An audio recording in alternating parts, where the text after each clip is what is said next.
Finally, Clemson Sports Talk has come back to Drive Time. Hello, everybody. Lawton Swan back in the saddle once again. It is the show that shakes the Southland.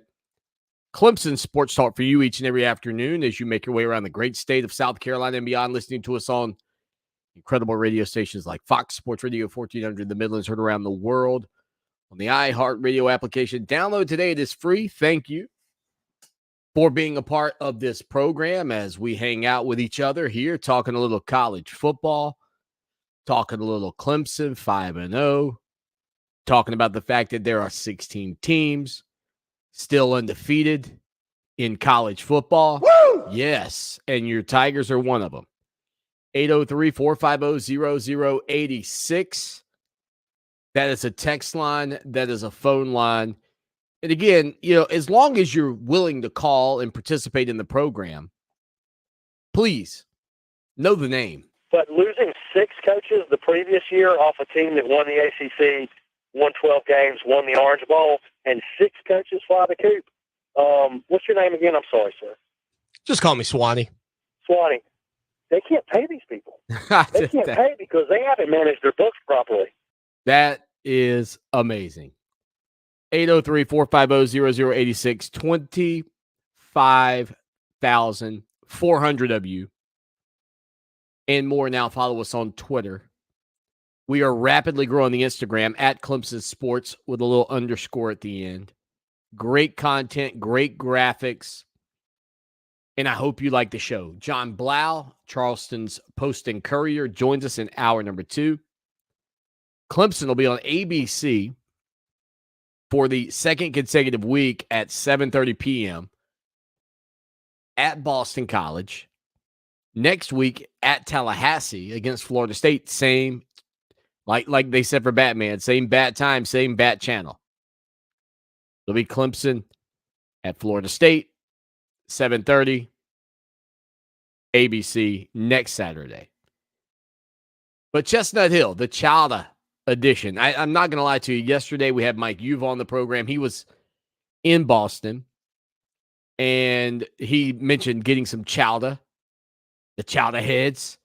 And I this is a venue I've never been to. I've made a lot of trips covering Clemson through the years. This is one I haven't done. Of course, 3 years consecutively they played this game at Clemson because of the COVID-19 year and just the way that schedule ended up working out with Notre Dame playing in the league.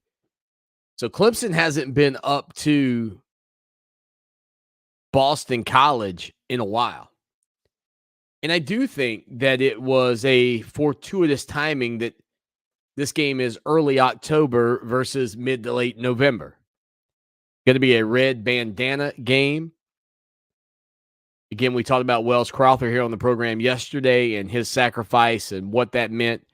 And ultimately, when you think about 9/11, you think about the heroes that marched into the fire, so to speak, literally, to save lives. And the sacrifice is not forgotten 21 years later.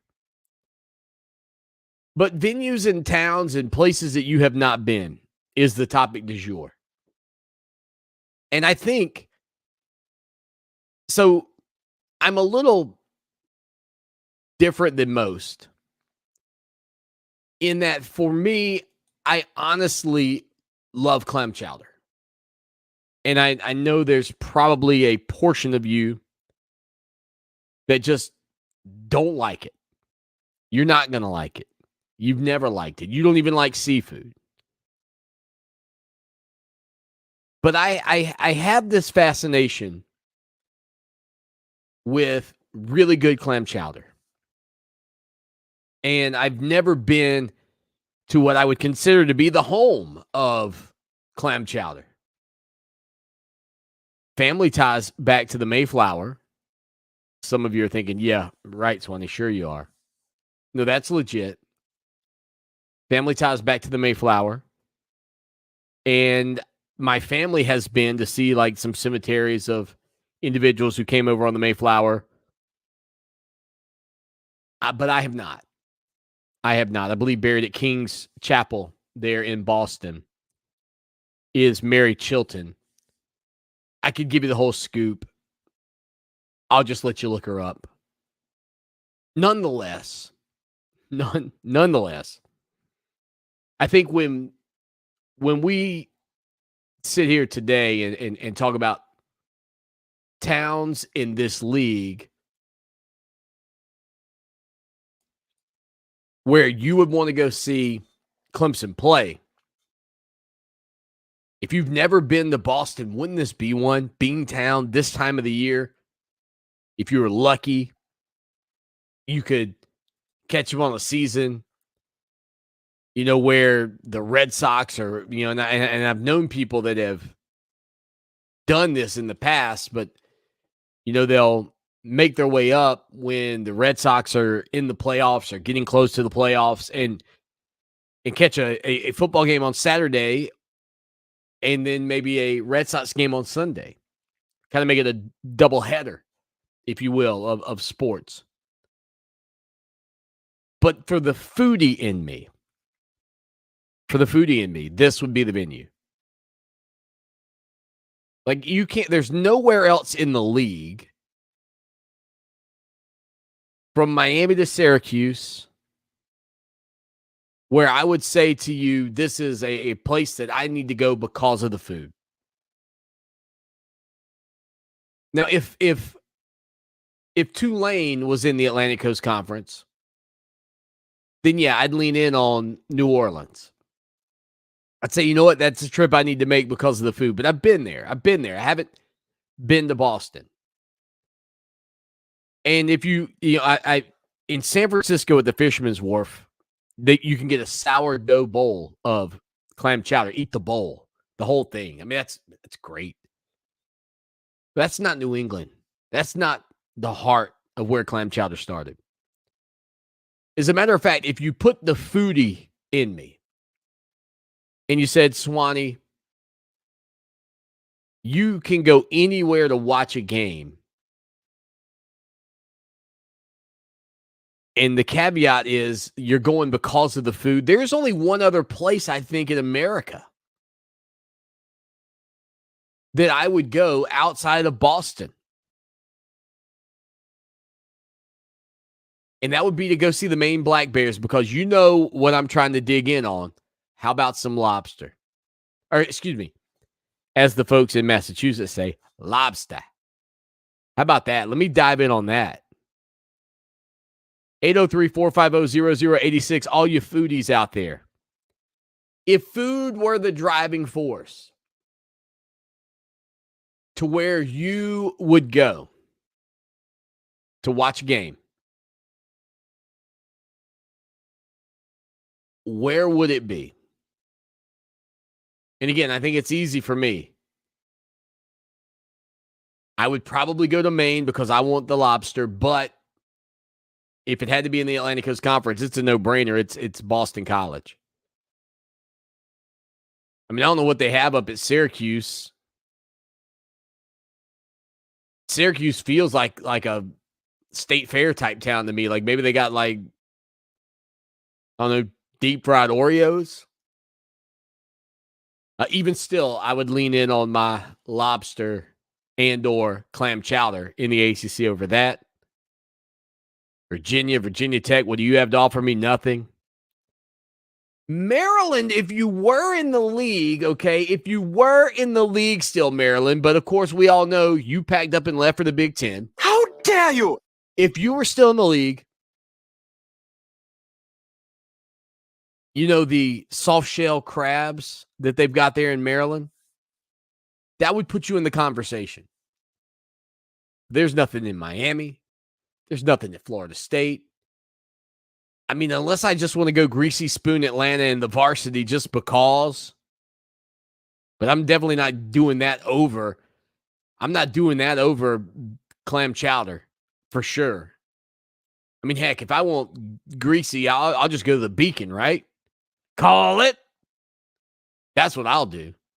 Chili cheese aplenty. Indeed. Hook me up. But around the league, Duke, North Carolina, Wake Forest. Okay. I will lean in a little bit on Krispy Kreme donuts, but I can get those right here in town. I guess if I drew a hard, fast line and said that the only place that you could get Krispy Kreme, authentic Krispy Kreme, was in Winston-Salem. Like, you can only get authentic clam chowder in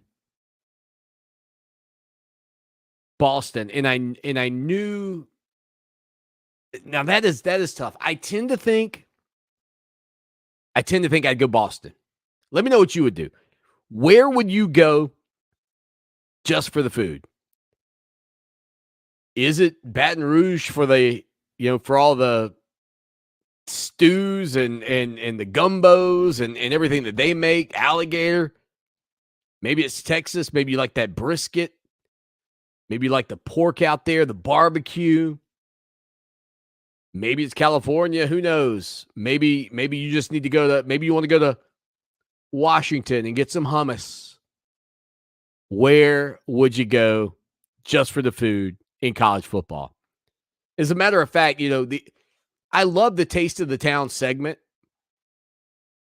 that they do during, these matchups. And of course, because you've got Todd Blackledge on the call this week, along with Sean McDonough, you'll get the Taste of the Town from Blackledge. And no offense to any lefties out there, but the only thing that ever creeps me out about that segment is watching Blackledge eat with his left hand. Something about his fork and the way he turns it, and I'm like, I don't know, man. I need to watch you in a mirror to feel better about myself. I can't watch that lefty at the dinner table. It just doesn't do it for me. But that Taste of the Town segment, look, if Blackledge ever gets to the point where he's not feeling it, no, woe is me, another food segment. Hey, hit your boy up. Hit your boy up. Swanny will dive in unequivocally into a foodie segment for ABC and ESPN. And if it started with me at Boston College, you could bet I'm having some chowder. Top of the mark. There's nothing better in the Atlantic Coast Conference, in my opinion, and I've yet to actually taste the real McCoy. I've only had what we offer here. I want the real McCoy. My camera's sort of shaky today. I got to figure out what's up with that. 803-450-0086. Is it Chowdah? Is there anything in Pittsburgh? Anything in Clemson? You guys, I mean, I know people talk about the smoking pig like it's the next great thing. Those guys won't return a phone call. Sponsorship, hello. Hello, I'm here. I've never been. I'll go when they call me back. Till then, not going. Not going. It's barbecue. 803-450-0086. Text line, phone line. Again, this Clemson Tiger offense this year really cruising along. As a matter of fact, I think over the past couple of weeks, what you saw against Wake Forest, what you saw against NC State, marked improvement. Even over the first 3 games of the season, Georgia Tech, Furman, and Louisiana Tech. Those games, as I labeled them in a lot of respects, were sluggish blowouts where Clemson just handled business but never really put the throttle down. At Wake, Clemson had to put the throttle down to keep up, and they did. Against NC State, every time Clemson needed a big play, they seemed to make it. Confidence is growing. And when you talk about the stat that I've focused on quite a bit, coming off of the heels of their 4-for-4 performance in the red zone this past week, Clemson, number 1 in the nation, 28 of 28 in the red zone. Now, you cannot discount BT Potter and having a quality field goal kicker. being a part of that success. But Clemson has had good play calling, I think, in one of the toughest areas to call plays on the field because everything is so condensed and compact in there. And I know Dabo Swanny kind of rolled the dice with the bootleg call, but he set that whole thing up. I mean, this was a magical play because it's that same thing that a good magician wants to do. Get you watching one thing, keep your eyes over here. DJ fakes the handoff, puts the ball on his hip. Dead to right, spins out. If a safety makes the read that DJ kept the football there, DJ's going to get planted like a little acorn right in Clemson's turf. Instead, when he turns, you've got the defensive back or linebacker closing in. I'm not sure who that was on that play. DJ's got enough positive momentum to get around him. He can't turn quick enough to pursue DJ, and DJ's, in the end zone, putting that game essentially on ice at that point.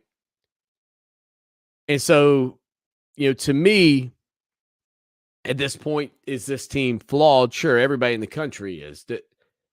Are there aspects of this team that could perform better? No question. But is this team efficient when they get in the red zone? As efficient as anybody in the country. And by not squandering those opportunities, and if they could continue this trend throughout the season, you make it very difficult on teams, and they play catch up more often than not, quite frankly. And so for the Tigers, as they get into the remaining games in their ACC slate, those types of conversions, in my opinion, are going to continue to be paramount to controlling their destination, which would most likely be at this point the ACC championship. You've got a leg up on the two teams that most people thought would compete with you. We've seen vulnerabilities for Florida State. Syracuse is still an unknown, but Clemson's more talented than the Orange. Miami, by the time you play them, maybe they've bounced back. Louisville, just not looking as well as you thought they would with Malik Cunningham there. And if they keep floundering, there could be a coaching change made there. They don't have Jimbo Fisher type money riding on keeping Scott Satterfield in town. They just don't. And so because of that fact, I think with that job, how it's gone so far, I could definitely see a change up there at Louisville for sure. 803-450-0086. Don't forget hour 2. John Blau joins the program. Tomorrow, we've got a great set of guests lined up for you. We'll tell you who is joining us when we get back. Stay with us here for more Clemson Sports Talk.